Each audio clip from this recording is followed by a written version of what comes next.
Jane Gets Off the Fairway, Part 1. The side door leading into the smoking room opened, and the golf club's popular and energetic secretary came trotting down the steps onto the terrace above the ninth green. As he reached the gravel, a wandering puff of wind blew the door to with a sharp report, and the oldest member, who had been dozing in a chair over his Wodehouse on the Niblick, unclosed his eyes, blinking in the strong light. He perceived the secretary skimming to and fro like a questing dog. "You have lost something?" he inquired courteously. "Yes, a book." "I wish," said the secretary, annoyed, "that people would leave things alone. You haven't seen a novel called The Man with the Missing Eyeball anywhere about, have you?" "I'll swear I left it on one of these seats when I went in to lunch." "You are better without it," said the sage, with a touch of austerity. "I do not approve of these trashy works of fiction. How much more profitably would your time be spent in mastering the contents of such a volume as I hold in my hand? This is the real literature." The secretary drew nearer, peering discontentedly about him, and as he approached the oldest member sniffed inquiringly. "What," he said, "is that odour of? Ah, I see that you are wearing them in your buttonhole. White violets," he murmured. "White violets. Dear me." The secretary smirked. "A girl gave them to me," he said coyly. "Nice, aren't they?" He squinted down complacently at the flowers, thus missing a sudden sinister gleam in the oldest member's eye, a gleam which, had he been on his guard, would have sent him scudding over the horizon. For it was the gleam which told that the sage had been reminded of a story. "White violets," said the oldest member, in a meditative voice. "A curious coincidence that you should be wearing white violets and looking for a work of fiction. The combination brings irresistibly to my mind."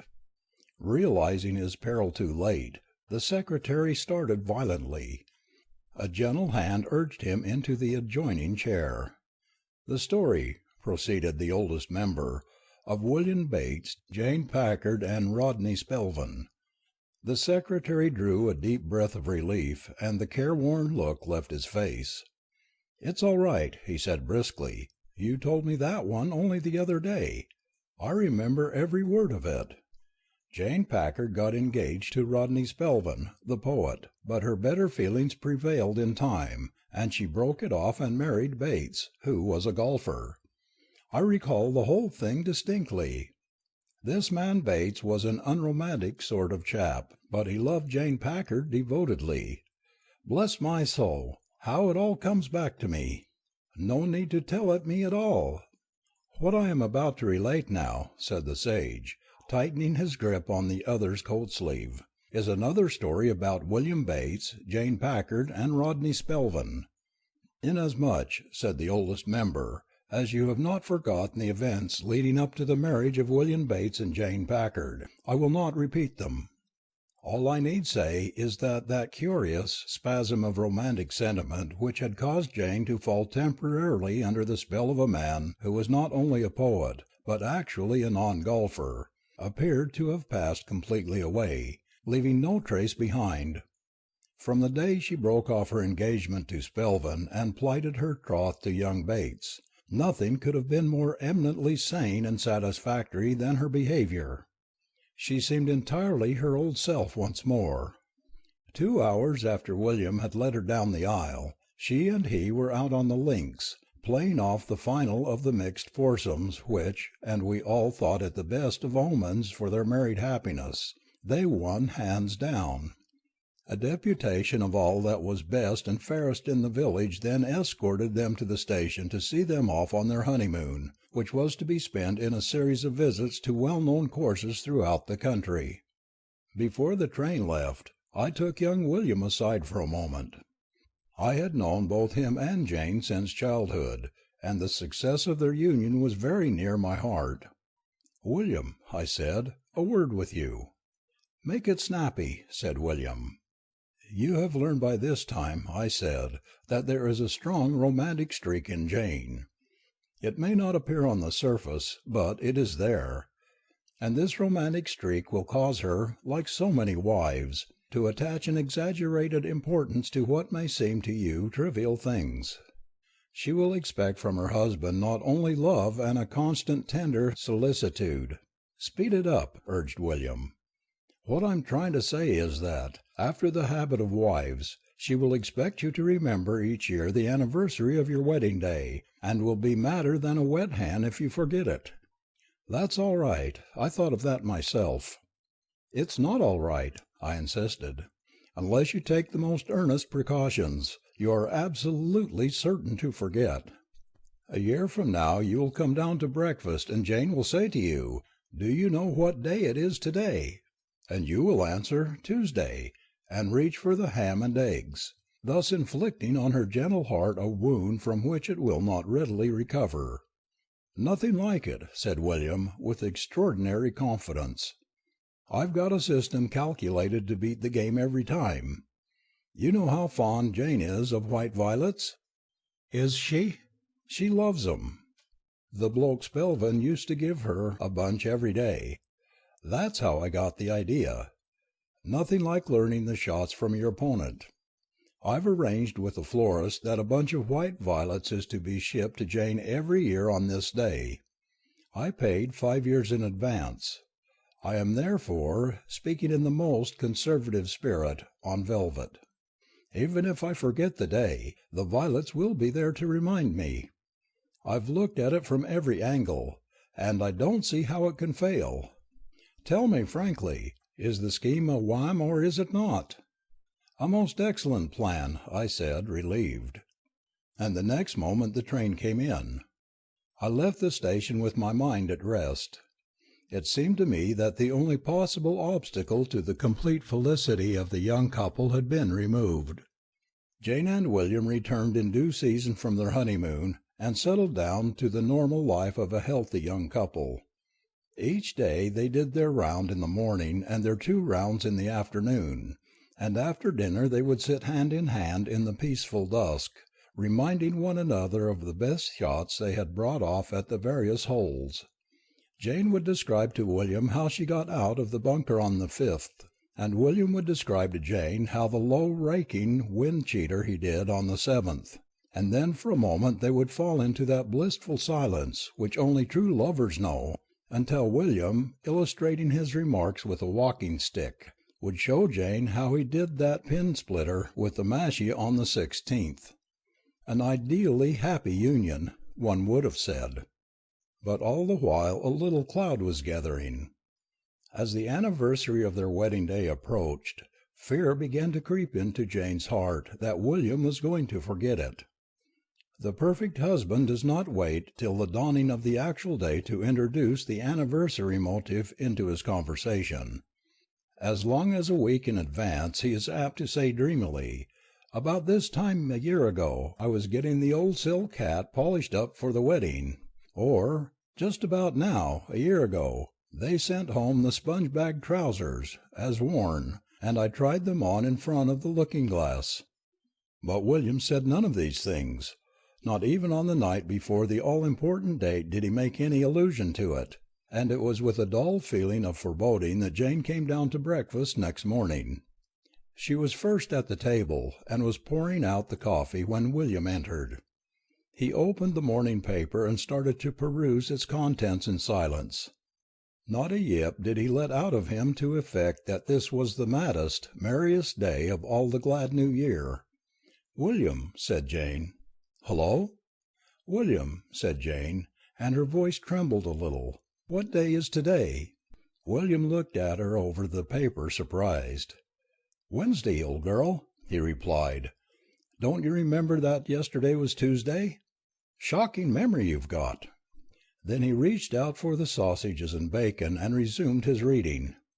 "Jane," he said suddenly, "Jane, old girl, there's something I want to tell you." "Yes," said Jane, her heart beginning to flutter. "Something important." "Yes." "It's about these sausages. They are the very best," said William earnestly, "that I have ever bitten." "Where did you get them?" "From Brownlow." "Stick to him," said William. Jane rose from the table and wandered out into the garden. The sun shone gaily, but for her the day was bleak and cold. William loved her, she did not doubt, but that streak of romance in her demanded something more than mere placid love. And when she realized that the poor mutt with whom she had linked her lot had forgotten the anniversary of their wedding day first crack out of the box, her woman's heart was so wounded that for 2 pins she could have beamed him with a brick. It was while she was still brooding in this hostile fashion that she perceived the postman coming up the garden. She went to meet him, and was handed a couple of circulars and a mysterious parcel. She broke the string, and behold, a cardboard box containing white violets. Jane was surprised. Who could be sending her white violets?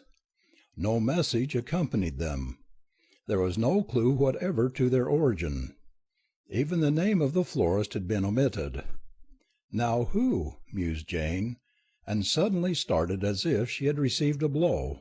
Rodney Spelvin! Yes, it must be he. How many a bunch of white violets had he given her in the brief course of their engagement? This was his poetic way of showing her that he had not forgotten. All was over between them. She had handed him his hat and given him the air, but he still remembered. Jane was a good dutiful wife. She loved her William, and no others need apply. Nevertheless, she was a woman. She looked about her cautiously. There was nobody in sight. She streaked up to her room and put the violets in water. And that night, before she went to bed, she gazed at them for several minutes with eyes that were a little moist. Poor Rodney! He could be nothing to her now, of course, but a dear lost friend. But he had been a good old scout in his day. It is not my purpose to weary you with repetitious detail in this narrative. I will therefore merely state that the next year and the next year and the year after that precisely the same thing took place in the Bates home.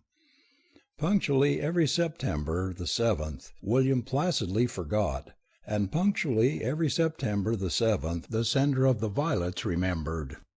It was about a month after the 5th anniversary when William got his handicap down to 9, and little Braid Varden Bates, their only child, had celebrated his 4th birthday, that Rodney Spelvin, who had hitherto confined himself to poetry, broke out in a new place and inflicted upon the citizenry a novel entitled The Purple Fan.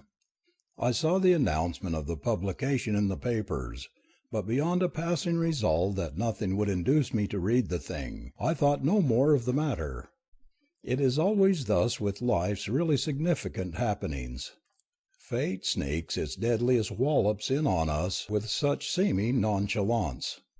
How could I guess what that book was to do to the married happiness of Jane and William Bates?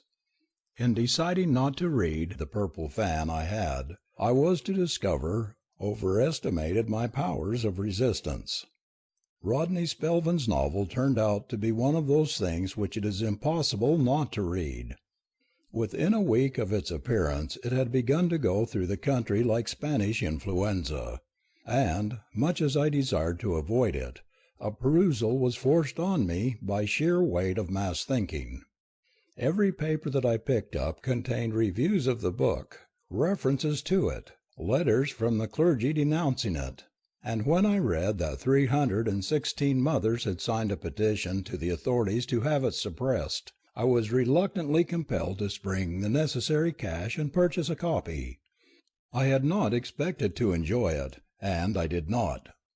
Written in the neo-decadent style, which is so popular nowadays, its preciosity offended me, and I particularly objected to its heroine, a young woman of a type which, if met in real life, only ingrained chivalry could have prevented a normal man from kicking extremely hard. Having skimmed through it, I gave my copy to the man who came to inspect the drains. If I had any feeling about the thing, it was a reflection that, if Rodney Spelvin had had to get a novel out of his system, this was just the sort of novel he was bound to write. I remember experiencing a thankfulness that he had gone so entirely out of Jane's life. How little I knew! Jane, like every other woman in the village, had bought her copy of the Purple Fan. She read it surreptitiously, keeping it concealed, when not in use, beneath a cushion on the Chesterfield.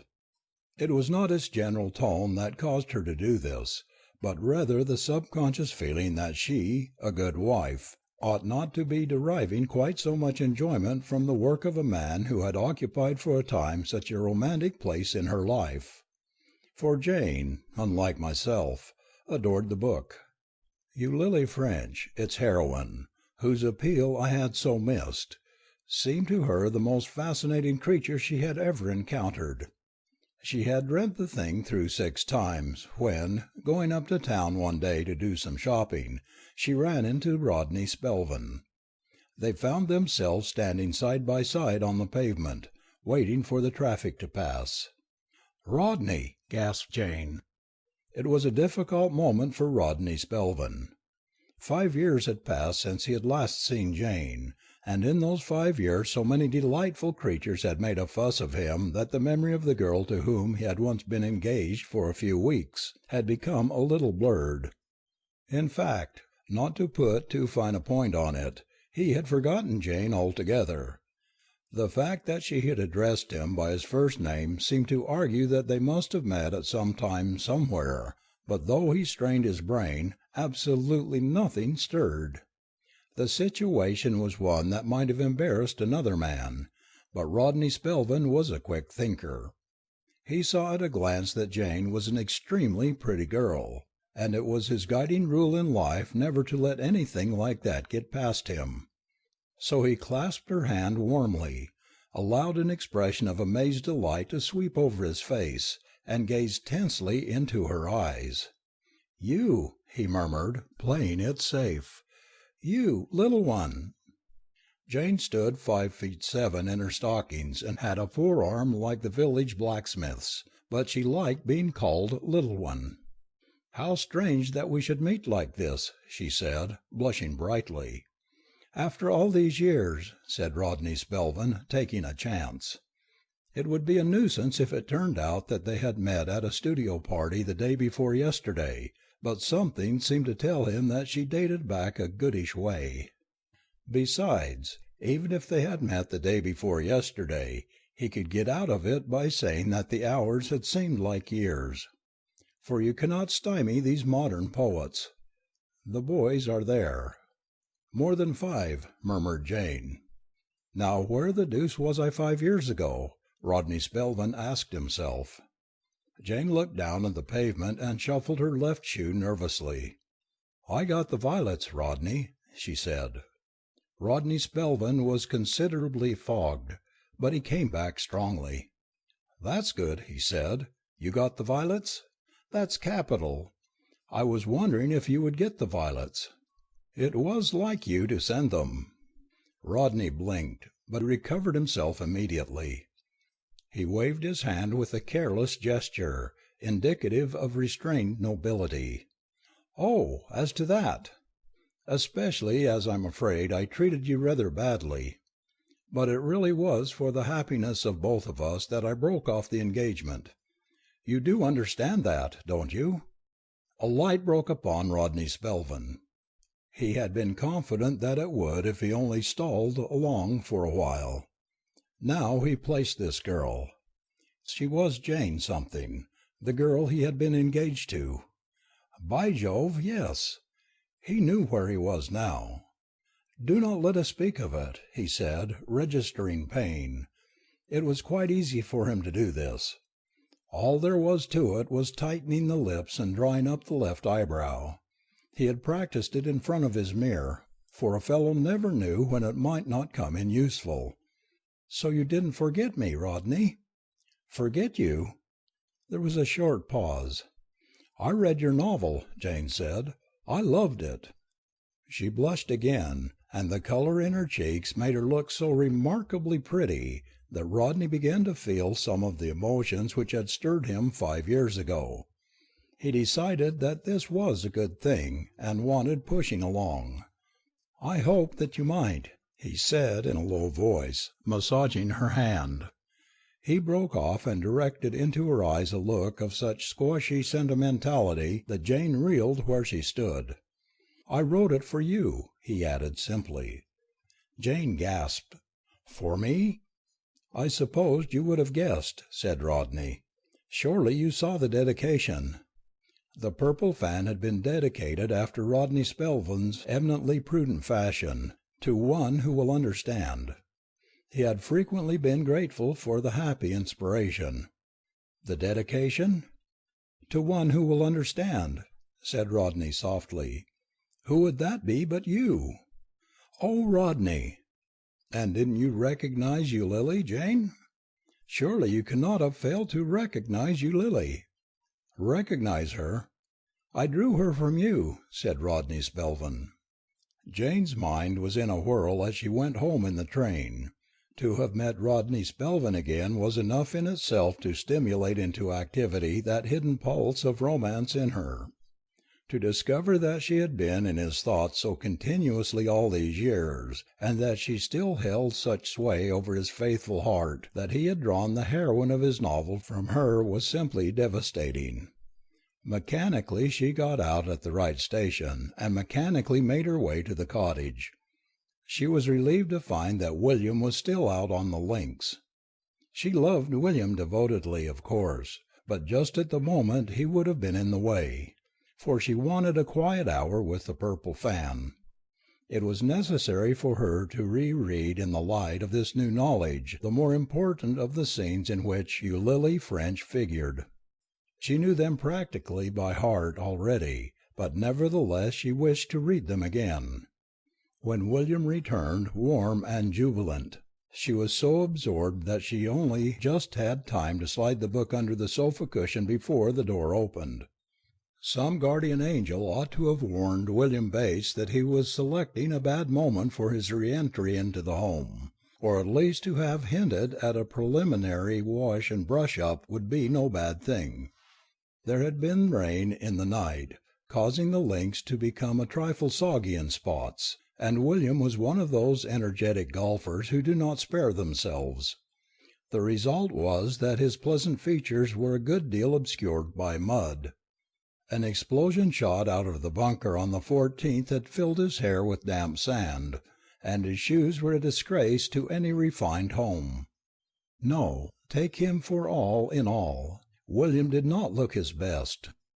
He was fine if the sort of man you admired was the brawny athlete straight from the dust of the arena, but on a woman who is picturing herself the heroine of the purple fan he was bound to jar. Most of the scenes in which Eulily French played anything like a fat part took place either on moonlight terraces or in beautifully furnished studios beneath the light of oriental lamps with pink silk shades, and all the men who came in contact with her, except her husband, a clod-hopping brute who spent most of his time in riding kit, were perfectly dressed and had dark, clean-cut, sensitive faces.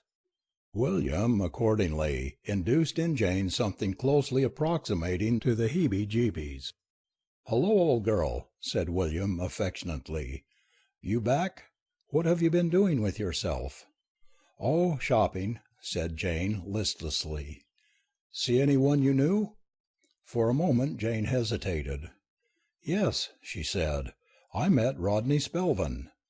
Jealousy and suspicion had been left entirely out of William Bates's make-up. He did not start and frown. He did not clutch the arm of his chair. He merely threw back his head and laughed like a hyena. And that laugh wounded Jane more than the most violent exhibition of mistrust could have done.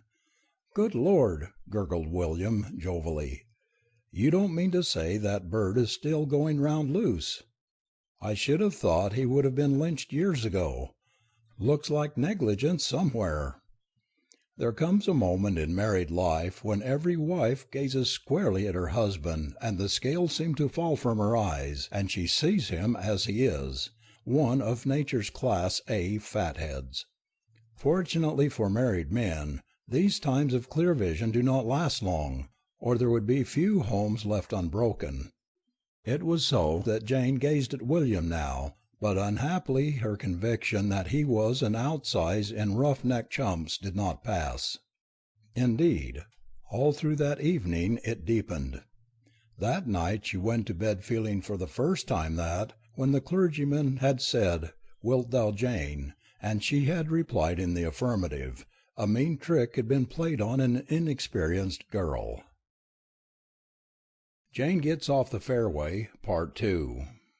And so began that black period in the married life of Jane and William Bates, the mere recollection of which in after years was sufficient to put them right off their short game and even to affect their driving from the tee. To William, having no clue to the cause of the mysterious change in his wife, her behaviour was inexplicable. Had not her perfect robustness made such a theory absurd, he would have supposed that she was sickening for something. She golfed now intermittently, and often with positive reluctance. She was frequently listless and distrait, and there were other things about her of which he disapproved. "I say, old girl," he said one evening, "I know you won't mind my mentioning it, and I don't suppose you're aware of it yourself, but recently you've developed a sort of silvery laugh. A nasty thing to have about the home. Try to switch it off, old bird, would you mind?" Jane said nothing. The man was not worth answering. All through the pages of the Purple Fan, Eulalie French's silvery laugh had been highly spoken of and greatly appreciated by one and all. It was the thing about her that the dark, clean-cut, sensitive-faced men most admired, and the view Jane took of the matter was that if William did not like it, the poor fish could do the other thing. But his brutal attack decided her to come out into the open with the grievance which had been vexing her soul for weeks past. "William," she said, "I want to say something. William, I'm feeling stifled. I'll open the window." "Stifled in this beastly little village, I mean," said Jane impatiently. "Nobody ever does anything here except play golf and bridge, and you never meet an artist soul from one year's end to the other. How can I express myself? How can I be myself? How can I fulfill myself?" "Do you want to?" asked William, somewhat out of his depth. "Of course I want to, and I shan't be happy unless we leave this ghastly place and go live in a studio in town." William sucked thoughtfully at his pipe. It was a tense moment for a man who hated metropolitan life as much as he did. Nevertheless, if the solution of Jane's recent weirdness was simply that she got tired of the country and wanted to live in town, to town they must go. After a first involuntary recoil, he nerved himself to the martyrdom like the fine fellow he was. "We'll pop off as soon as I can sell the house," he said. "I can't wait as long as that. I want to go now." "All right," said William amiably. "We'll go next week." William's forebodings were quickly fulfilled. Before he had been in the metropolis 10 days he had realized that he was up against it as he had never been up against it before. He and Jane and little Braid Varden had established themselves in what the house agent described as an attractive bijou studio apartment in the heart of the artistic quarter. There was a nice bedroom for Jane, a delightful cupboard for Braid Varden, and a cosy corner behind a Japanese screen for William. Most compact. The rest of the place consisted of a room with a large skylight, handsomely furnished with cushions and samovars, where Jane gave parties to the intelligentsia. It was these parties that afflicted William as much as anything else. He had not realized that Jane intended to run a salon. His idea of a pleasant social evening was to have a couple of old friends in for a rubber of bridge, and the almost nightly incursion of a horde of extraordinary birds in floppy ties stunned him. He was unequal to the situation from the first. While Jane sat enthroned on her cushion, exchanging gay badinage with rising young poets and laughing that silvery laugh of hers, William would have to stand squashed in a corner, trying to hold off some bob-haired female who wanted his opinion of Augustus John. The strain was frightful, and apart from the sheer discomfort of it, he found to his consternation that it was beginning to affect his golf. Whenever he struggled out from the artistic zone now to one of the suburban courses, his jangled nerves unfitted him for decent play. Bit by bit his game left him. First he found that he could not express himself with the putter. Then he began to fail to be himself with the mashie niblick. And when at length he discovered that he was only fulfilling himself about every fifth shot off the tee, he felt that this thing must stop. The conscientious historian will always distinguish carefully between the events leading up to a war and the actual occurrence resulting from the outbreak of hostilities. The latter may be, and generally is, some almost trivial matter, whose only importance is that it fulfills the function of the last straw. In the case of Jane and William, what caused the definite rift was Jane's refusal to tie a can to Rodney Spelvin. The author of The Purple Fan had been from the first a leading figure in Jane's salon. Most of those who attended these functions were friends of his, introduced by him, and he had assumed almost from the beginning the demeanour of a master of the revel. William, squashed into his corner, had long gazed at the man with sullen dislike, yearning to gather him up by the slack of his trousers and heave him into outer darkness. But it is improbable that he would have overcome his native amiability sufficiently to make any active move, had it not been for the black mood caused by his rotten golf. But one evening, when coming home after doing the Mossy Heath course in 5 strokes over the 100, he found the studio congested with Rodney Spilvin and his friends, many of them playing ukuleles. He decided that flesh and blood could bear the strain no longer. As soon as the last guest had gone, he delivered his ultimatum. "Listen, Jane," he said, "touching on this Spelvin bloke." "Well," said Jane coldly. She scented battle from afar. "He gives me a pain in the neck." "Really?" said Jane, and laughed a silvery laugh. "Don't do it, old girl," pleaded William, wincing. "I wish you wouldn't call me old girl." "Why not?" "Because I don't like it." "You used to like it." "Well, I don't now." "Oh," said William, and ruminated a while. "Well, be that as it may," he went on, "I want to tell you just one thing. Either you throw the bloke Spelvin out on his left ear and send for the police if he tries to get in again, or I push off. I mean it. I absolutely push off." There was a tense silence. "Indeed?" said Jane at last. "Positively push off," repeated William firmly. "I can stand a lot, but pie-faced Spelvin tries human endurance too high."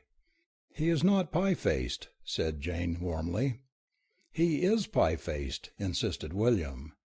"Come round to the Vienna Bon Ton Bakery tomorrow, and I will show you an individual custard pie that might be his brother."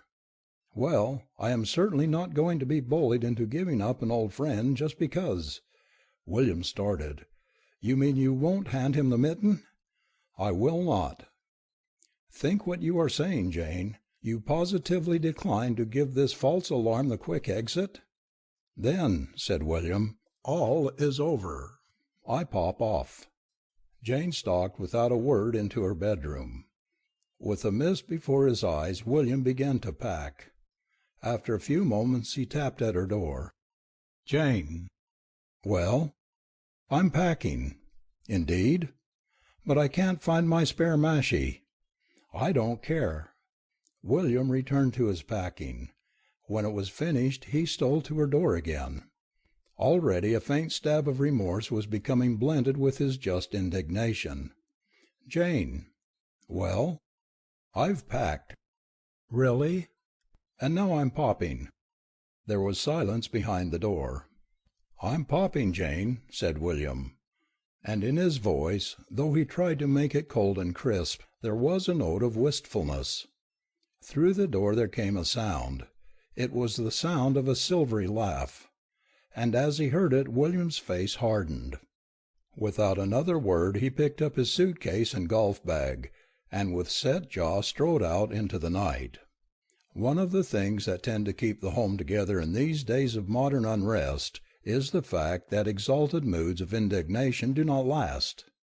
William, released from the uncongenial atmosphere of the studio, proceeded at once to plunge into an orgy of golf that for a while precluded regret.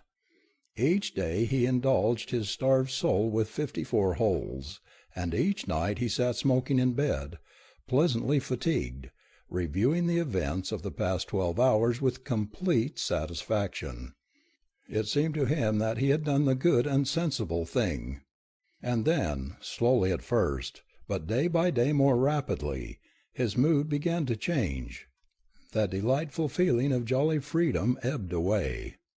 It was on the morning of the 10th day that he first became definitely aware that all was not well.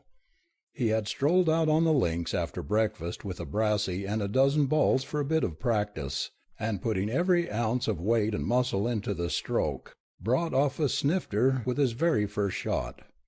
Straight and true the ball sped for the distant green, and William, forgetting everything in the ecstasy of the moment, uttered a gladsome cry. "How about that one, old girl?" he exclaimed. And then, with a sudden sinking of the heart, he realized that he was alone. An acute spasm of regret shot through William's massive bosom. In that instant of clear thinking he understood that golf is not all. What shall it profit a man that he do the long hole in 4, if there is no loving wife at his elbow to squeak congratulations? A dull sensation of forlorn emptiness afflicted William Bates. It passed, but it had been, and he knew it would come again. It did. It came that same afternoon. It came the next morning. Gradually it settled like a cloud on his happiness. He did his best to fight it down. He increased his day's output to 63 holes, but found no relief. When he reflected that he had had the stupendous luck to be married to a girl like Jane, and had chucked the thing up, he could have kicked himself round the house. He was in exactly the position of the hero of the movie when the subtitle is flashed on the screen. Came a day when remorse bit like an adder into Roland Spenlow's soul. Of all the chumps who had ever tripped over themselves and lost a good thing, from Adam downwards, he told himself, was the woolen-headedest. On the 15th morning it began to rain. Now William Bates was not one of your fair-weather golfers. It took more than a shower to discourage him. But this was real rain, with which not even the stoutest enthusiast could cope. It poured down all day in a solid sheet, and set the seal on his melancholy. He pottered about the house, sinking deeper and deeper into the slough of despond, and was trying to derive a little faint distraction from practising putts into a tooth-glass when the afternoon post arrived. There was only one letter. He opened it listlessly.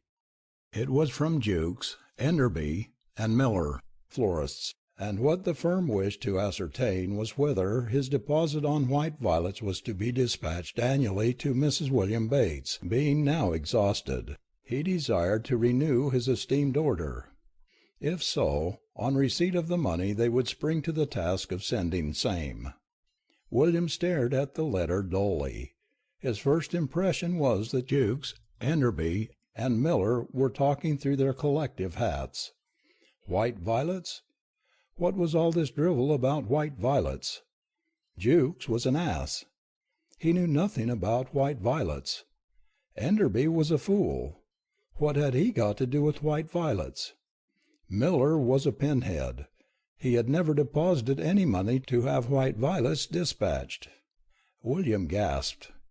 Yes, by George, he had, though, he remembered with a sudden start. So he had, by golly. Good gosh, it all came back to him. He recalled the whole thing, by Jove. Crikey, yes. The letter swam before William's eyes. A wave of tenderness engulfed him. All that had passed recently between Jane and himself was forgotten. Her weirdness, her wish to live in the metropolis, her silvery laugh, everything. With one long, loving gulp, William Bates dashed a not unmanly tear from his eye, and grabbing a hat and raincoat, rushed out of the house and sprinted for the station.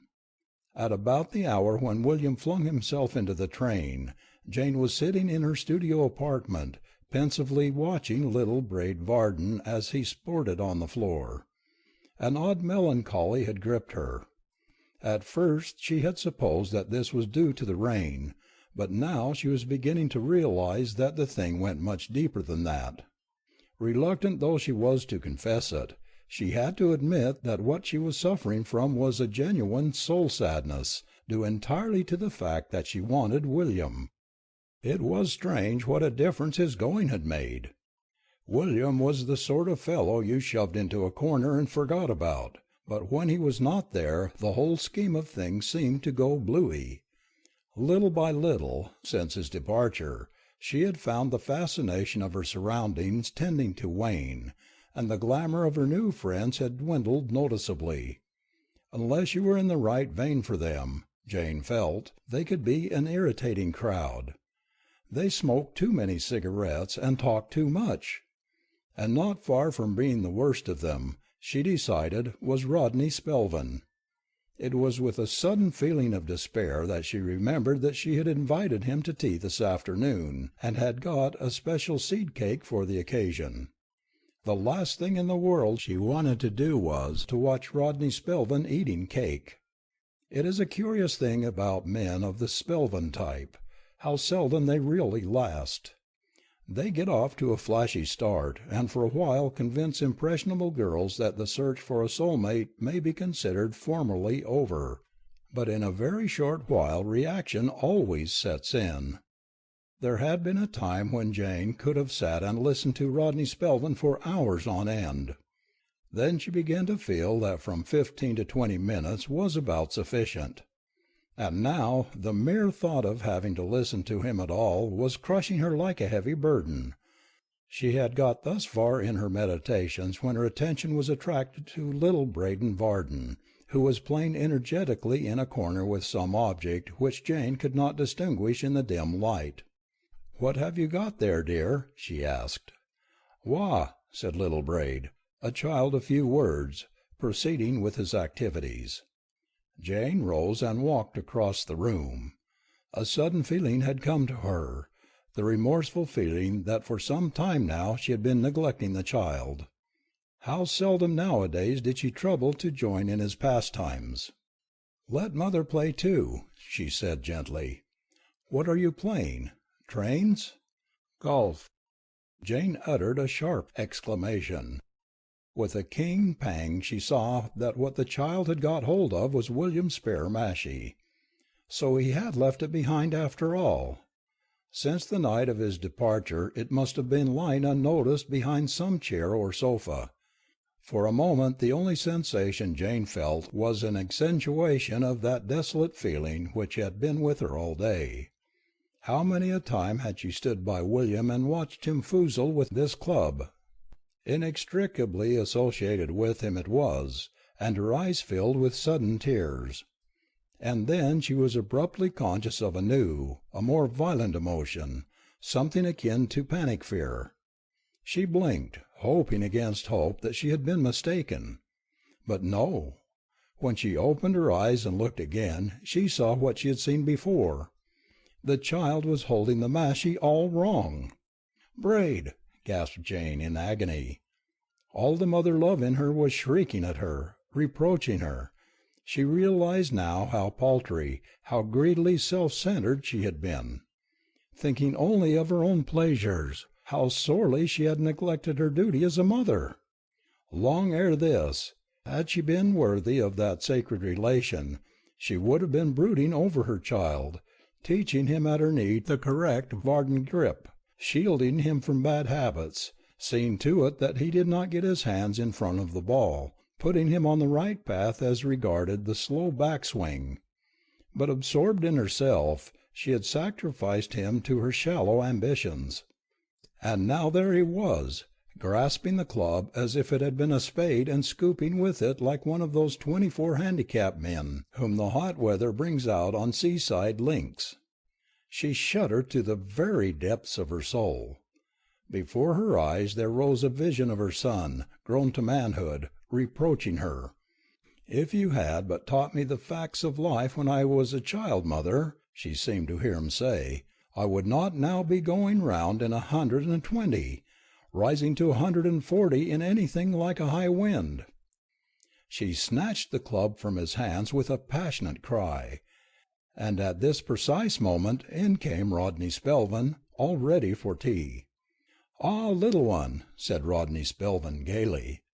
Something in her appearance must have startled him, for he stopped and looked at her with concern. "Are you ill?" he asked. Jane pulled herself together with an effort. "No, quite well. Ha ha!" she replied hysterically.